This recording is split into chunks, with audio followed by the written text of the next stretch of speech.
ಆತ್ಮೀಯ ಬಂಧುಗಳೇ, ಶ್ರೀಮದ್ ಭಾಗವತಂ ಸ್ಕಂದ 3 ಭಾಗ 1 ಅಧ್ಯಾಯ 7 ವಿದುರ ಪ್ರಶ್ನೆ ಮುಂದುವರಿದದ್ದು. ಇದರಿಂದ ಇವತ್ತು 12ನೇ ಶ್ಲೋಕವನ್ನು ತಿಳ್ಕೊಳ್ಳೋಣ. ಶ್ಲೋಕ 12. ಸವೈ ನಿವೃತ್ತಿ ಧರ್ಮೇಣ ವಾಸುದೇವಾನುಕಂಪಯ ಭಗವದ್ಭಕ್ತಿಯೋಗೇನ ತಿರೋಧತ್ತೆ ಶನೈರಿಹ. ಅನುವಾದ. ಆದರೆ ವಿರಕ್ತಿಯ ರೂಪದಲ್ಲಿ ಭಗವಂತನಿಗೆ ಸಲ್ಲಿಸುವ ಭಕ್ತಿ ಸೇವೆಯ ಪ್ರಕ್ರಿಯೆಯ ಮೂಲಕ ದೇವೋತ್ತಮ ಪುರುಷ ವಾಸುದೇವನ ಅನುಗ್ರಹದಿಂದ ಹಂತ ಹಂತವಾಗಿ ಸ್ವಸ್ವರೂಪದ ತಪ್ಪು ಕಲ್ಪನೆಯನ್ನು ದೂರ ಮಾಡಬಹುದಾಗಿದೆ. ಇದು ಶ್ಲೋಕ ಮತ್ತು ಅದರ ಅನುವಾದ. ಈಗ ಭಾವಾರ್ಥದ ಮೂಲಕ ನಾವು ಇದರ ಅರ್ಥವನ್ನು ತಿಳ್ಕೊಳ್ಳೋದಕ್ಕೆ ಪ್ರಯತ್ನ ಮಾಡೋಣ. ಓದ ಭಾಗದಲ್ಲಿ ನಾವು ಏನು ತಿಳ್ಕೊಂಡ್ವಿ? ನೀರಲ್ಲಿರುವಂತಹ ಚಂದ್ರನ ಪ್ರತಿಬಿಂಬ ಇದೆಯಲ್ಲ, ಅದು ನೀರಿನ ಗುಣದ ಜೊತೆ ಸೇರ್ಕೊಂಡಿರೋದ್ರಿಂದ ನೋಡೋವನಿಗೆ ಏನು ಅನ್ಸುತ್ತೆ? ಚಂದ್ರ ಕೂಡ ಕಂಪಿಸ್ತಾ ಇದೆ ಅಂತ ಅನ್ಸುತ್ತೆ. ಅದೇ ರೀತಿ ಐಹಿಕದ ಜೊತೆ ಆತ್ಮ ಸೇರಿರೋದ್ರಿಂದ ಈ ಐಹಿಕ ಗುಣಗಳನ್ನು ಅದು ಹೊಂದಿದೆ ಅನ್ನೋ ರೀತಿ ನಮಗೆ ಅದು ಕಾಣಿಸುತ್ತೆ ಅನ್ನೋದನ್ನ ತಿಳ್ಕೊಂಡ್ವಿ. ಅದರ ಬಗ್ಗೆ ಗುರುಗಳು ತುಂಬ ಚೆನ್ನಾಗಿ ಉದಾಹರಣೆ ಸಹಿತ ನಮಗೆ ಅದನ್ನು ವಿವರಣೆ ಮಾಡಿ ಹೇಳಿದ್ರು. ಅದನ್ನೆಲ್ಲ ನಾವು ಅರ್ಥ ಮಾಡ್ಕೊಂಡಿದ್ದೀವಿ.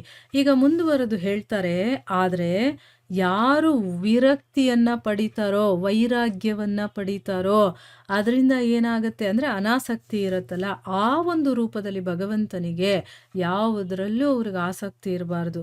ಆ ರೀತಿ ಒಂದು ಮನಸ್ಥಿತಿಯಲ್ಲಿ ಇರುವಂಥವ್ರು, ಆ ಮನಸ್ಥಿತಿಯನ್ನು ಇಟ್ಕೊಂಡು ಯಾರು ಭಗವಂತನಿಗೆ ಭಕ್ತಿಯಿಂದ ಸೇವೆ ಮಾಡ್ತಾರೋ, ಪ್ರೀತಿಯಿಂದ ಸೇವೆ ಮಾಡ್ತಾರೋ, ಆ ಭಕ್ತಿ ಸೇವೆಯ ಪ್ರಕ್ರಿಯೆಯ ಮೂಲಕ ಆ ಭಗವಂತನಾದ ಆ ದೇವೋತ್ತಮ ಪುರುಷನಾದಂತಹ ವಾಸುದೇವನ ಅನುಗ್ರಹದಿಂದ ನೋಡಿ, ನಾವು ಸೇವೆ ಮಾಡೋದು ಅಷ್ಟು ನಮ್ಮ ಧರ್ಮ, ನಾವು ಮಾಡಬೇಕು. ಅದು ಭಗವಂತನಿಗೆ ತೃಪ್ತಿಯಾಗಿ ಅವನೇನಾದರೂ ನಮಗೆ ಅನುಗ್ರಹ ಮಾಡಿದ್ದೇ ಆದರೆ ಹಂತ ಹಂತವಾಗಿ ನಾವು ಸ್ವಸ್ವರೂಪದ ತಪ್ಪು ಕಲ್ಪನೆಯನ್ನು ದೂರ ಮಾಡಬಹುದು. ನಾವೇನಿವಾಗ ಕಲ್ಪನೆ ಮಾಡ್ಕೊಂಡಿದ್ದೀವೋ ನಾವು ಯಾರು ಅನ್ನೋದ್ರ ಬಗ್ಗೆ, ಈಗ ನಾವು ನಮ್ಮನ್ನು ದೇಹ ಅಂತ ತಿಳ್ಕೊಳ್ತೀವಿ, ನಾನೇ ಕೆಲಸ ಮಾಡ್ತಾ ಇದ್ದೀನಿ ಅಂತ ತಿಳ್ಕೊಳ್ತೀವಿ, ನಾನೇ ಒಡೆಯ ಅಂತ ತಿಳ್ಕೊಳ್ತೀವಿ, ನಾನು ಈ ಐಹಿಕ ಪ್ರಪಂಚಕ್ಕೆ ಸೇರಿರೋನು ಅಂತ ತಿಳ್ಕೊಳ್ತೀವಿ, ಬೇರೆ ಬೇರೆ ಬೇರೆ ಏನೇನೋ ನಮ್ಮದು ಕಲ್ಪನೆಗಳಿದೆಯಲ್ಲ, ಅದರಿಂದ ಎಲ್ಲದರಿಂದ ನಾವು ಹೊರಗಡೆ ಬರ್ಬೋದು ಅಂತ ಹೇಳ್ತಾ ಇದ್ದಾರೆ.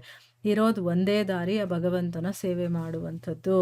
ಈಗ ಭಾವಾರ್ಥದಲ್ಲಿ ಗುರುಗಳೇನು ಹೇಳಿದ್ದಾರೆ ಅಂತ ತಿಳ್ಕೊಳ್ಳೋಣ.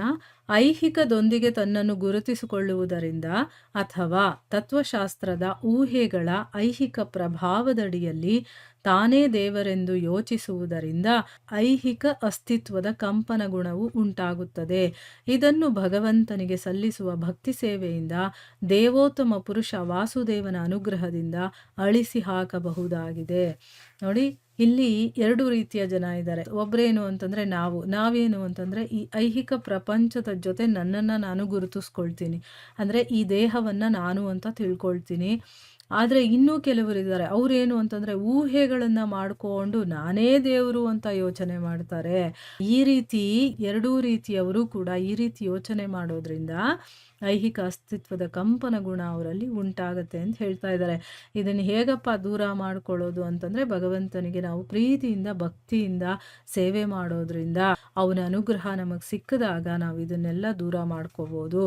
ಪ್ರಥಮ ಸ್ಕಂದದಲ್ಲೇ ಚರ್ಚಿಸಲಾದಂತೆ ಭಗವಾನ್ ವಾಸುದೇವನಿಗೆ ಭಕ್ತಿ ಸೇವೆಯ ಸಮರ್ಪಣವು ಶುದ್ಧ ಜ್ಞಾನವನ್ನು ಆಮಂತ್ರಿಸುವುದರಿಂದಾಗಿ ಅದು ಜೀವನದ ಐಹಿಕ ಕಲ್ಪನೆಯಿಂದ ಬಹುಬೇಗನೆ ವಿರಕ್ತನನ್ನಾಗಿಸುತ್ತದೆ. ತನ್ಮೂಲಕ ಈ ಜೀವನದಲ್ಲಿ ಕೂಡ ಆಧ್ಯಾತ್ಮಿಕ ಅಸ್ತಿತ್ವದ ಸಹಜ ಸ್ಥಿತಿಯನ್ನು ಪುನರುಜ್ಜೀವನಗೊಳಿಸುತ್ತದೆ ಮತ್ತು ಕಂಪನಕ್ಕೆ ಕಾರಣವಾಗುವ ಐಹಿಕ ಗಾಳಿಯಿಂದ ಬಿಡುಗಡೆಗೊಳಿಸುತ್ತದೆ. ಅಂದರೆ ಅರ್ಥ ಇಲ್ಲಿ ಯಾವಾಗ ಈ ಒಂದು ವಿಷಯವನ್ನು ಪ್ರಥಮ ಸ್ಕಂದದಲ್ಲೇ ಹೇಳಿದ್ದಾರೆ. ಏನು? ಭಗವಂತ ವಾಸುದೇವನಿಗೆ ಯಾರು ಭಕ್ತಿಯಿಂದ ಸಮರ್ಪಣೆಯ ಭಾವದಿಂದ ಮಾಡ್ತೀವೋ, ಸೇವೆಯನ್ನು ಮಾಡ್ತೀವೋ, ಅದು ಶುದ್ಧ ಜ್ಞಾನ, ಶುದ್ಧ ಜ್ಞಾನದಿಂದ ನಮಗೆ ಬರುವಂಥದ್ದು. ತಿಳುವಳಿಕೆನೇ ಇಲ್ಲದೆ ನಮಗೆ ಭಗವಂತನ ಬಗ್ಗೆ ಹೇಗೆ ಗೊತ್ತಾಗೋದಕ್ಕೆ ಸಾಧ್ಯ ಆಗುತ್ತೆ ಅಲ್ವಾ? ಅಥವಾ ನಾವು ಯಾವಾಗ ಭಗವಂತನಿಗೆ ಸಮರ್ಪಣೆ ಮಾಡ್ಕೊಳ್ತಾ ಹೋಗ್ತೀವೋ ಶುದ್ಧ ಜ್ಞಾನ ನಮ್ಮೊಳಗಡೆ ಇರುವಂಥ ಜ್ಞಾನ ತಂತಾನಾಗೆ ಗೊತ್ತಾಗತ್ತೆ. ಜ್ಞಾನವನ್ನು ತಿಳ್ಕೊಳ್ತಾ ಭಗವಂತನ ಸೇವೆ ಮಾಡೋದಕ್ಕೆ ಶುರು ಮಾಡ್ತೀವಿ, ಅಥವಾ ಭಗವಂತನ ಸೇವೆ ಮಾಡ್ತಾ ಮಾಡ್ತಾ ನಮಗೆ ಜ್ಞಾನ ತಂತಾನಾಗೆ ಬರುತ್ತೆ. ಇದು ಬರೋದ್ರಿಂದ ಏನಾಗುತ್ತೆ ಅಂತಂದರೆ, ನಾವು ಐಹಿಕ ಕಲ್ಪನೆ ಏನು ನಾವು ಇಟ್ಕೊಂಡಿರ್ತೀವೋ ಅದರಿಂದ ನಮಗೆ ಬಿಡುಗಡೆ, ಅಂದರೆ ಅದರಿಂದ ನಾವು ಹೊರಗಡೆ ಬರೋದಕ್ಕೆ ಸಾಧ್ಯ ಆಗುತ್ತೆ. ಸೊ ಈ ಜೀವನದಲ್ಲೂ ಕೂಡ ನಾವು ಆಧ್ಯಾತ್ಮಿಕ ಅಸ್ತಿತ್ವದ ಸಹಜ ಸ್ಥಿತಿಯನ್ನ ಈಗ ಇಲ್ಲೇ ಇದ್ಕೊಂಡು ನಾವು ನಿಜವಾಗ್ಲೂ ಆಧ್ಯಾತ್ಮಿಕದವರು ಅನ್ನೋದು ನಮಗೆ ಅರಿವಿಗೂ ಬರುತ್ತೆ. ಮತ್ತು ಇಲ್ಲಿ ಇದ್ಕೊಂಡೇ ನಾವು ಭಗವಂತನಿಗೆ ಆಧ್ಯಾತ್ಮಿಕವಾಗಿ ನಾವು ಸೇವೆಯನ್ನು ಸಲ್ಲಿಸ್ಬೋದು. ಅಂದರೆ ಏನು, ನಾವು ಯಾರು, ಏನು, ನಾವು ಎಲ್ಲಿದ್ವಿ, ಏನು ಮಾಡ್ತಾ ಇದ್ವಿ, ಈಗೇನು ಮಾಡ್ತಾ ಇದ್ವಿ ಎಲ್ಲ ನಮಗೆ ಗೊತ್ತಾಗ್ಬಿಡುತ್ತೆ. ಆಗೇನಾಗುತ್ತೆ, ಈ ಐಹಿಕ ಕಂಪನಕ್ಕೆ ಕಾರಣವಾಗುವಂಥ ಒಂದು ಐಹಿಕ ಗಾಳಿ ಇದೆಯಲ್ಲ, ಅದರಿಂದ ನಮಗೆ ಬಿಡುಗಡೆ ಸಿಗುತ್ತೆ. ಅಂದರೆ ನಾವು ಇಲ್ಲಿಗೆ ಬಂದು ಏನು ಮಾಡಬೇಕು ಅನ್ನೋದನ್ನ ಮರ್ತು ಹೋಗಿ, ನಾವು ಯಾರು ಅನ್ನೋದನ್ನೇ ಮರ್ತು ಹೋಗಿ, ಈ ಐಹಿಕದವರೇ ನಾವು, ಈ ಐಹಿಕನೇ ಸರ್ವಸ್ವ ಅಂತ ನಾವು ತಿಳ್ಕೊಂಡಿದ್ದೀವಲ್ವ, ಅದರಿಂದ ನಾವು ಹೊರಗಡೆ ಬರ್ತೀವಿ ಅಂತ ಅರ್ಥ. ಅದಕ್ಕಿರೋದು ಒಂದೇ ದಾರಿ ಅಂತಂದರೆ ಭಗವಂತನನ್ನು ಪ್ರೀತಿಸೋದು, ಪ್ರೀತಿಯಿಂದ ಸೇವೆ ಮಾಡೋದು ಅಷ್ಟೇ ಇರೋದು. ಭಕ್ತಿ ಸೇವೆಯ ಜ್ಞಾನ ಮಾತ್ರ ಮೋಕ್ಷ ಪಥಕ್ಕೆ ಏರಿಸಬಲ್ಲದು. ಭಕ್ತಿ ಸೇವೆಯನ್ನು ಸಲ್ಲಿಸದೆ ಸಕಲವನ್ನೂ ಅರಿಯುವ ಉದ್ದೇಶಕ್ಕಾಗಿ ಜ್ಞಾನವನ್ನು ಅಭಿವೃದ್ಧಿಪಡಿಸಿಕೊಳ್ಳುವುದು ಫಲರಹಿತ ಶ್ರಮವೆಂದು ಪರಿಗಣಿತವಾಗಿದೆ. ಇಂತಹ ಪ್ರೀತಿಯ ದುಡಿಮೆಯಿಂದ ಯಾರೂ ಅಪೇಕ್ಷಿತ ಫಲವನ್ನು ಪಡೆಯಲಾರರು. ಅಂದರೆ ಅರ್ಥ ಏನು, ಈಗ ಭಕ್ತಿಯಿಂದ ಸೇವೆ ಮಾಡ್ತೀವಲ್ವ, ಆ ಜ್ಞಾನ ಇದೆಯಲ್ಲ ಅದು ಮಾತ್ರ ಮೋಕ್ಷ ಪಥಕ್ಕೆ ನಮ್ಮನ್ನು ಏರಿಸುತ್ತೆ. ಅಂದರೆ ಭಗವಂತನಿಗೆ ನಾವು ಸೇವೆ ಸಲ್ಲಿಸಬೇಕು, ಅದಕ್ಕೋಸ್ಕರ ಜ್ಞಾನವನ್ನು ಪಡ್ಕೋಬೇಕು. ಅಂದರೆ ಭಗವಂತನಿಗೆ ಹತ್ರ ಆಗೋದಕ್ಕೆ ನಾವು ಏನು ಮಾಡಬೇಕೋ ಅದೆಲ್ಲ ಜ್ಞಾನದಿಂದ ನಮಗೆ ಸಿಗ್ತಾ ಹೋಗುತ್ತೆ.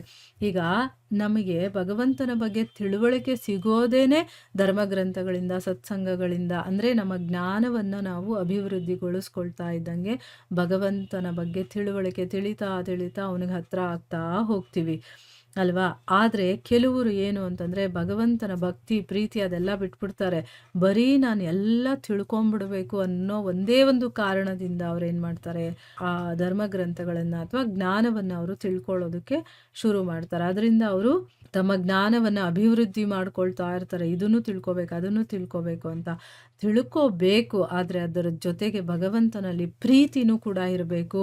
ನಾವಿಲ್ಲಿ ಜ್ಞಾನವನ್ನು ತಿಳ್ಕೊಳ್ತಾ ಭಗವಂತನಲ್ಲಿ ನಮಗೆ ಪ್ರೀತಿ ಹೆಚ್ಚಾಗ್ತಾ ಹೋಗಬೇಕು. ಅದು ನಿಜವಾದ ಸರಿಯಾದ ಕ್ರಮ. ನಾವು ಮಾಡ್ತಾ ಇರೋದು ಸರಿಯಾಗಿದೆಯಾ ಅಂತ ಚೆಕ್ ಮಾಡ್ಕೊಳ್ಳೋದು ಹೇಗೆ ಅಂತಂದರೆ, ನಾವು ಭಗವಂತನ ಬಗ್ಗೆ ಜ್ಞಾನವನ್ನು ತಿಳ್ಕೊಳ್ತೀವಲ್ವಾ, ಅದನ್ನು ತಿಳ್ಕೊಳ್ತಾ ಭಗವಂತನಲ್ಲಿರುವಂಥ ಪ್ರೀತಿ ಹೆಚ್ಚಾಗ್ತಾ ಇರಬೇಕು. ಐಹಿಕದಲ್ಲಿರುವಂತಹ ಮೋಹ ಇದೆಯಲ್ಲ ಅದು ಕಡಿಮೆ ಆಗ್ತಾ ಬರಬೇಕು. ಆಗ ನಾನು ಹೋಗ್ತಾ ಇರುವಂತಹ ರೂಟ್ ಸರಿಯಾಗಿದೆ ಅಂತ ಅರ್ಥ. ಇಲ್ಲಿ ಜ್ಞಾನವನ್ನು ತಿಳ್ಕೊಳ್ತಾ ಇದ್ರು ಐಹಿಕದಲ್ಲೇ ಇನ್ನೂ ನಮ್ಮ ಜ್ಞಾನ ಇದೆ ಅಥವಾ ನನಗೆ ಇಂಟ್ರೆಸ್ಟ್ ಇದೆ, ಆಸಕ್ತಿ ಇದೆ ಅಂತಂದರೆ ನಾವು ತಿಳ್ಕೊಳ್ತಾ ಇರೋದು ಸರಿಯಲ್ಲ ಅಂತ ಅಂದ್ಬಿಟ್ಟು ಅರ್ಥ ಮಾಡ್ಕೋಬೇಕು. ಯಾವಾಗವರೆಗೂ ನಮಗೆ ಭಗವಂತನಲ್ಲಿ ಪ್ರೀತಿ ಬರೋದಿಲ್ವೋ ಅಂಥ ಜ್ಞಾನವನ್ನು ನಾವು ತಿಳ್ಕೊಂಡು ಏನು ಪ್ರಯೋಜನ ಇಲ್ಲ. ಅಂದರೆ ನಾವು ಸರಿಯಾಗಿ ಅದನ್ನು ತಿಳ್ಕೊಳ್ತಾ ಇಲ್ಲ, ಅಥವಾ ನಾವು ಅದರಲ್ಲಿ ಆಸಕ್ತಿ ತೋರಿಸ್ತಾ ಇಲ್ಲ, ಅಥವಾ ನಾನು ಜ್ಞಾನವನ್ನು ಮಾತ್ರ ತಿಳ್ಕೋಬೇಕು ಅಂತ ನಾನು ಮಾಡ್ತಾ ಇದ್ದರೆ ಅದೆಲ್ಲವೂ ಕೂಡ ನಮಗೆ ಫಲವನ್ನು ಕೊಡೋದಿಲ್ಲ. ಭಕ್ತಿಯಿಂದ ಅಥವಾ ಪ್ರೀತಿಯಿಂದ ಯಾರು ಭಗವಂತನನ್ನು ಪ್ರೀತಿಸ್ತಾರೋ, ಸೇವಿಸ್ತಾರೋ ಅವ್ರಿಗೆ ಮಾತ್ರನೇ ಅವ್ರು ಅಂದ್ಕೊಂಡಿದ್ದಂಥ ಫಲ ಸಿಗೋದಕ್ಕೆ ಸಾಧ್ಯ ಆಗುತ್ತೆ, ಇಲ್ಲ ಅಂದರೆ ಸಿಗೋದಿಲ್ಲ. ಭಕ್ತಿ ಸೇವೆಯಿಂದ ಮಾತ್ರ ಭಗವಾನ್ ವಾಸುದೇವನು ಪ್ರಸನ್ನನಾಗುವನು. ಭಗವಂತನ ಶುದ್ಧ ಭಕ್ತರ ಸಂಘದಿಂದ ಭಗವಂತನ ಅನುಗ್ರಹದ ಸಾಕ್ಷಾತ್ಕಾರವಾಗುವುದು. ನೋಡಿದ್ರೆ ಭಗವಂತನಿಗೆ ಭಕ್ತಿ ಅಂದರೆ ಏನು, ಪ್ರೀತಿಯಿಂದ ನಾವು ಸೇವೆ ಮಾಡಿದಾಗ ಮಾತ್ರನೇ ಅವನಿಗೆ ತುಂಬ ಇಷ್ಟ ಆಗೋದು. ಈಗ ಒಂದು ಚಿಕ್ಕ ಮಗುನ ಎಕ್ಸಾಂಪಲ್ ಆಗಿ ತಗೊಳ್ಳಿ, ಅದಕ್ಕೆ ಕೋಪ ಮಾಡಿಕೊಂಡು ಅಥವಾ ರೇಗಿ ಏನೋ ಒಂದು ಬೇಜಾರು ಮಾಡ್ಕೊಂಡು ನೀವು ಕೊಡಿ, ಅದು ಈಸ್ಕೊಳ್ಳೋದಿಲ್ಲ. ಅದೇ ನೀವು ಪ್ರೀತಿಯಿಂದ ತಿನ್ನಿಸಿ, ಅದು ತುಂಬ ಪ್ರೀತಿಯಿಂದ ಮಾತಾಡಿಸ್ಕೊಂಡು ಅದಕ್ಕೆ ಇಷ್ಟಪಡುವ ಹಾಗೆ ನೀವು ನಡ್ಕೊಳ್ತಾ ಅದಕ್ಕೆ ತಿನ್ನಿಸಿ, ಅದು ಎಷ್ಟು ಚೆನ್ನಾಗಿ ತಿನ್ನುತ್ತೆ, ಮತ್ತು ಏನಾದರೂ ಕೊಟ್ಟರು ಕೂಡ ಈಸ್ಕೊಳ್ಳುತ್ತೆ, ನಮಗೆ ಅದು ಚೆನ್ನಾಗಿ ರಿಯಾಕ್ಟ್ ಮಾಡುತ್ತೆ. ಅಷ್ಟು ಚಿಕ್ಕ ಮಗುನೇ ಅದನ್ನು ಬಯಸುತ್ತೆ, ಏನು ಪ್ರೀತಿಯನ್ನು ಬಯಸುತ್ತೆ ಅಂತಂದಮೇಲೆ ಭಗವಂತ ಅವನು ನಾವು ಭಕ್ತಿಯಿಂದ ಪ್ರೀತಿಯಿಂದ ಸೇವೆ ಮಾಡ್ತೀವ ಇಲ್ವಾ ಅದೊಂದನ್ನೇ ನೋಡೋದವನು. ಅದೇನಾದರೂ ಇಲ್ಲ, ನಮ್ಮ ಭಾವನೆ ಒಳಗಡೆಯಿಂದ ಸರಿ ಇಲ್ಲ ಅಂತಂದರೆ ಅದನ್ನು ಅವನು ಯಾವತ್ತೂ ಸ್ವೀಕಾರ ಮಾಡೋದಿಲ್ಲ. ಈಗ ಭಗವಂತ ಹೇಗೆ ಪ್ರಸನ್ನನಾಗ್ತಾನೆ, ಅವನು ಭಕ್ತಿಯಿಂದ ಮಾತ್ರ, ಪ್ರೀತಿಯಿಂದ ಮಾತ್ರ ಪ್ರಸನ್ನನಾಗ್ತಾನೆ. ಭಗವಂತನ ಶುದ್ಧ ಭಕ್ತರ ಸಂಘ ಇರುತ್ತಲ್ಲ, ಅದು ನಿಜವಾಗ್ಲೂ ಮಾಡಿದಾಗ ಅವರ ಭಗವಂತನ ಅನುಗ್ರಹ ನಮಗೆ ಖಂಡಿತವಾಗ್ಲೂ ಆಗುತ್ತೆ. ಭಕ್ತರ ಸೇವೆ ಮಾಡ್ಕೊಂಡು ಇದ್ಬಿಟ್ರೆ ಸಾಕು, ನಮ್ಮನ್ನು ಭಗವಂತನ ಹತ್ರಕ್ಕೆ ಕರ್ಕೊಂಡು ಹೋಗುವಂಥ ಜವಾಬ್ದಾರಿ ಅವರು ತಗೊಂಡ್ಬಿಡ್ತಾರೆ. ಭಗವಂತನ ಶುದ್ಧ ಭಕ್ತರು ಕಾಮ್ಯ ಕರ್ಮಗಳ ಫಲದ ಆಸೆ ಮತ್ತು ತತ್ವಶಾಸ್ತ್ರದ ಕಲ್ಪನೆಗಳನ್ನೂ ಒಳಗೊಂಡಂತೆ ಎಲ್ಲ ಐಹಿಕ ಕಾಮನೆಗಳನ್ನೂ ಮೀರಿದ ಅಲೌಕಿಕರಾಗಿರುತ್ತಾರೆ. ನೋಡಿ, ಭಗವಂತನ ಭಕ್ತರಿರ್ತಾರಲ್ಲ, ಶುದ್ಧ ಭಕ್ತರು, ಅವರ ಒಂದು ಕ್ವಾಲಿಟೀಸ್ ಏನು ಅಂತ ಇಲ್ಲಿ ಹೇಳ್ತಾ ಇದ್ದಾರೆ. ಅವರು ಕಾಮ್ಯ ಕರ್ಮಗಳ ಅಂದರೆ ನಾವು ಮಾಡುವಂಥ ಕೆಲಸಗಳಿಗೆ ಏನೋ ಒಂದು ಆಸೆ ಇಟ್ಕೊಂಡು ಕೆಲಸ ಮಾಡ್ತೀವಲ್ವ, ಅಂಥ ಫಲದ ಆಸೆನೇ ಅವರಲ್ಲಿ ಇರೋದಿಲ್ಲ. ಅವ್ರು ಏನೇ ಕೆಲಸ ಮಾಡಿದ್ರು ಕೂಡ ಭಗವಂತನ ಸೇವೆ ಅಂದ್ಕೊಂಡು ಮಾಡ್ತಾರೆ ಹೊರತು ಅದರಿಂದ ಪ್ರತಿಫಲವನ್ನು ಬಯಸೋದಿಲ್ಲ. ಮತ್ತು ತತ್ವಶಾಸ್ತ್ರಗಳದ ಕಲ್ಪನೆಗಳಿಗೂ ಕೂಡ ಒಳಗೊಂಡಿರೋದಿಲ್ಲ. ಅಂದರೆ ಹೀಗಿರ್ಬೋದು ಹಾಗಿರ್ಬೋದು ಅಂತ ಕಲ್ಪನೆಗಳನ್ನು ಮಾಡಿಕೊಂಡು ಆ ರೀತಿಯೆಲ್ಲ ಇರೋದಿಲ್ಲ. ಈ ಐಹಿಕ ಕಾಮನೆಗಳನ್ನೇ ಮೀರಿ ಇರುವಂಥವ್ರು. ಅಂದರೆ ಏನು, ಲೌಕಿಕ ಅಲ್ಲ, ಅವರು ಅಲೌಕಿಕರಾಗಿರ್ತಾರೆ ಅಂತ ಇಲ್ಲಿ ಹೇಳ್ತಾ ಇದ್ದಾರೆ. ಭಗವಂತನ ಅನುಗ್ರಹವನ್ನು ಸಂಪಾದಿಸುವ ಬಯಕೆಯುಳ್ಳವನು ಶುದ್ಧ ಭಕ್ತರ ಸಂಘ ಮಾಡಲೇಬೇಕು. ಅಂತಹ ಸಂಘ ಮಾತ್ರವೇ ವಿವಿಧ ಶ್ರೇಣಿಗಳಲ್ಲಿ ಕಂಪನಾಂಶಗಳಿಂದ ಅವನನ್ನು ಬಿಡುಗಡೆಗೊಳಿಸಬಲ್ಲದು. ನೋಡಿ, ಯಾವಾಗ ನಾವೇನಾದರೂ ಇದರಿಂದ ಹೊರಗಡೆ ಬರಬೇಕು, ಐಹಿಕ ಕಂಪನೆಗಳಿಂದ ಹೊರಗಡೆ ಬರಬೇಕು ಅಂತಂದರೆ ನಾವು ಭಗವಂತನ ಅನುಗ್ರಹವನ್ನು ಪಡ್ಕೋಬೇಕು. ಆ ಅನುಗ್ರಹ ಎಲ್ಲಿಂದ ಸಾಧ್ಯ ಆಗುತ್ತೆ ಅಂತಂದರೆ ಶುದ್ಧ ಭಕ್ತರ ಸಂಘ ಮಾಡಿದಾಗ ಮಾತ್ರ. ಈಗ ನಾವು ಎಲ್ಲಿಂದ ಹುಡ್ಕೊಂಡು ಹೋಗೋದು ಶುದ್ಧ ಭಕ್ತರನ್ನು? ಎಲ್ಲಿಗೂ ಹೋಗಬೇಕಾಗಿಲ್ಲ. ಈ ಒಂದು ಗ್ರಂಥವನ್ನು ಎಕ್ಸ್ಪ್ಲೇನ್ ಮಾಡ್ತಾ ಇದ್ದಾರಲ್ಲ, ಇವರೇ ಶುದ್ಧ ಭಕ್ತರು. ಇವರ ಸಂಘದಲ್ಲಿ ನಾವು ಪ್ರತಿನಿತ್ಯ ಇದ್ದರೆ ಸಾಕು, ಅವರು ನಮ್ಮನ್ನು ಸ್ಟೆಪ್ ಬೈ ಸ್ಟೆಪ್ ಕರ್ಕೊಂಡು ಹೋಗ್ತಾ ಇರ್ತಾರೆ. ಈಗ ನಾನು ಎಲ್ಲೂ ಹೋಗೋದಿಲ್ಲ, ಭಗವಂತನ ಸತ್ಸಂಗ, ಭಕ್ತರ ಸತ್ಸಂಗ, ಭಾಗವತರ ಸತ್ಸಂಗ ಪ್ರತಿದಿನ ನಾನು ಮಾಡ್ತಾ ಇರ್ತೀನಿ, ಅಷ್ಟೇ ಸಾಕು. ಈಗ ನಾವೆಲ್ಲ ಪ್ರತಿ ದಿವಸ ಏನು ಮಾಡ್ತಾ ಇದ್ದೀವಿ, 4 ಧರ್ಮಗ್ರಂಥಗಳನ್ನು ಓದ್ತಾ ಇದ್ದೀವಿ ಅಲ್ವಾ, ಅದರ ಸಂಸರ್ಗದಲ್ಲಿದ್ದೀವಿ. ಭಗವದ್ಗೀತೆಯಲ್ಲಿ ಕೃಷ್ಣ ಸ್ವಯಂ ನಮ್ಮ ಜೊತೆ ಇರ್ತಾನೆ, ಅರ್ಜುನ ನಮ್ಮ ಜೊತೆ, ಭೀಷ್ಮಾಚಾರ್ಯರು ಅವರೆಲ್ಲರೂ ಕೂಡ ಭಗವಂತನ ಭಕ್ತರು. ಅವರೇ ನಮ್ಮ ಜೊತೆ ಇದ್ದಾಗ ಯಾವ ಶುದ್ಧ ಭಕ್ತರನ್ನು ನಾವು ಹುಡ್ಕೊಂಡು ಹೋಗ್ಬೇಕು? ಇನ್ನು ಭಾಗವತದಲ್ಲಿ ಎಂತೆಂಥ ಭಾಗವತರಿದ್ದಾರೆ. ಈಗ ಮೈತ್ರೇಯ ಮಹರ್ಷಿಗಳು ಹೇಳ್ತಾ ಇದ್ದಾರೆ, ಅವರು ಈ ಒಂದು ಸಂವಾದವನ್ನು ಕೇಳ್ತಾ ಇದ್ದಾಗ ವಿದುರರು ಕೇಳ್ತಾ ಇರುವಂಥ ಪ್ರಶ್ನೆಗಳಿಗೆ ಮೈತ್ರೇಯರು ಉತ್ತರಿಸ್ತಾ ಇದ್ರೆ ನಮಗೇ ಉತ್ತರ ಕೊಡ್ತಾ ಇದ್ದಾರೆ ಅನ್ನೋ ರೀತಿ ಇಲ್ವಾ ಅಲ್ಲಿ? ಮೈತ್ರೇಯರು ನಮ್ಮ ಜೊತೆ ಇದ್ದಾರೆ, ವ್ಯಾಸ ಮಹರ್ಷಿಗಳು ಇದನ್ನು ಬರೆದಿರೋದು, ಗುರುಗಳು ಇದನ್ನು ಎಕ್ಸ್ಪ್ಲೇನ್ ಮಾಡಿರೋದು. ಇಂಥ ಶುದ್ಧ ಭಕ್ತರ ಸಹವಾಸ ನಮಗೆ ಸಿಕ್ಕಿದೆ ಅಲ್ವಾ? ಆದರೆ ನಮ್ಮಲ್ಲಿ ಎಷ್ಟು ಶ್ರದ್ಧೆ ಇದೆ, ನಾನು ಎಷ್ಟು ಇದನ್ನು ನಂಬ್ತೀನಿ, ಮತ್ತು ಎಷ್ಟು ವಿಶ್ವಾಸ ನನ್ನಲ್ಲಿದೆ ಇದ್ರ ಬಗ್ಗೆ, ಇದೆಲ್ಲನೂ ಮ್ಯಾಟ್ರ್ ಆಗುತ್ತೆ. ನಾವು ಎಷ್ಟೆಷ್ಟು ಅದಕ್ಕೆ ನಮ್ಮನ್ನು ನಾವು ಕೊಡ್ತೀವೋ ಅಷ್ಟಷ್ಟು ಅದು ನಮ್ಮ ಒಳಗಡೆ ಬರ್ತಾ ಹೋಗುತ್ತೆ. ಆಯಿತಾ? ಆ ಭಗವಂತನ ಅನುಗ್ರಹವನ್ನು ನಾವು ಸಂಪಾದನೆ ಮಾಡಬೇಕು ಅಂದರೆ ಇಂಥ ಧರ್ಮಗ್ರಂಥಗಳ ಸಂಘ, ಶುದ್ಧ ಭಕ್ತರ ಸಂಘ ಮಾಡಬೇಕು. ಅಂಥ ಸಂಘ ಮಾತ್ರನೇ ನಮಗೆ ಇರುವಂಥ ಬೇರೆ ಬೇರೆ ಶ್ರೇಣಿಗಳು. ಈಗ ಒಬ್ಬೊಬ್ಬ ಮನುಷ್ಯನ ಲೆವೆಲ್ ಒಂದೊಂದು ಥರ ಇರುತ್ತೆ, ಕಂಪನಗಳಲ್ಲೂ ಕೂಡ ಅಲ್ವಾ? ಈ ಒಂದು ಐಹಿಕ ಪ್ರಪಂಚದಲ್ಲಿ ಅವನು ಎಷ್ಟು ಮುಳುಗಿದ್ದಾನೆ ಅನ್ನೋದಕ್ಕೆ ಅವನು ಯಾವ್ಯಾವ ರೀತಿ ನಡ್ಕೊಳ್ತಾನೆ ಅದ್ರ ಮೇಲೆ ಹೋಗುತ್ತೆ. ಅಂದರೆ ಬೇರೆ ಬೇರೆ ಬೇರೆ ಬೇರೆ ಸ್ಟೇಜಲ್ಲಿ ಇರ್ತೀವಲ್ವ, ಅದರಿಂದ ನಮಗೆ ಒಂದೊಂದಾಗಿ ಬಿಡುಗಡೆ ಮಾಡ್ತಾ ಬರುತ್ತದು. ತುಂಬ ಸಿಂಪಲ್ ಆಗಿದೆ, ಆದರೆ ನಮಗೆ ಗೊತ್ತಿಲ್ಲ ಅಷ್ಟೇ. ಅರ್ಥ ಮಾಡ್ಕೊಳ್ಳೋದಕ್ಕೆ ನಾವು ಯಾವತ್ತೂ ಪ್ರಯತ್ನ ಮಾಡಿಲ್ಲ. ಯಾಕಂದರೆ ಭಕ್ತಿ, ದೇವಸ್ಥಾನಕ್ಕೆ ಹೋಗ್ತೀವಿ, ಭಜನೆ ಮಾಡ್ತೀವಿ, ಅಥವಾ ದೇವರ ಸೇವೆ ಮಾಡ್ತೀವಿ, ಏನು ಬೇಕೋ ಎಲ್ಲ ಮಾಡ್ತೀವಿ. ಯಾಕೆ ಮಾಡ್ತಿದ್ದೀವಿ, ಹೇಗೆ ಮಾಡಬೇಕು, ಏನಕ್ಕೆ ಮಾಡಬೇಕು, ಜ್ಞಾನವನ್ನು ಮಾತ್ರ ನಾವು ತಿಳ್ಕೊಳ್ಳೋದಿಲ್ಲ. ಅದೊಂದೇ ಪ್ರಾಬ್ಲಮ್ ಬಂದಿರೋದು. ಜ್ಞಾನವನ್ನು ತಿಳ್ಕೊಳ್ತಾ ನಾವು ಮಾಡಿದಾಗ ಭಗವಂತನಲ್ಲಿರುವಂಥ ಪ್ರೀತಿ ಹೆಚ್ಚಾಗ್ತಾ ಹೋಗುತ್ತೆ. ಮತ್ತು ನಾವಿರುವಂತಹ ಮಟ್ಟದಿಂದ ನಾವು ಸ್ವಲ್ಪ ಮೇಲ್ಮಟ್ಟಕ್ಕೆ ಹೋಗೋದಕ್ಕದು ನಮಗೆ ಸಹಾಯ ಮಾಡುತ್ತೆ. ಈ ರೀತಿ ನಾವು ಮಾಡಿದಾಗ ಮಾತ್ರ ಈ ಐಹಿಕ ಬಂಧನದಿಂದ ನಾವು ಹೊರಗಡೆ ಬರೋದಕ್ಕೆ ಸಾಧ್ಯ ಆಗುತ್ತೆ.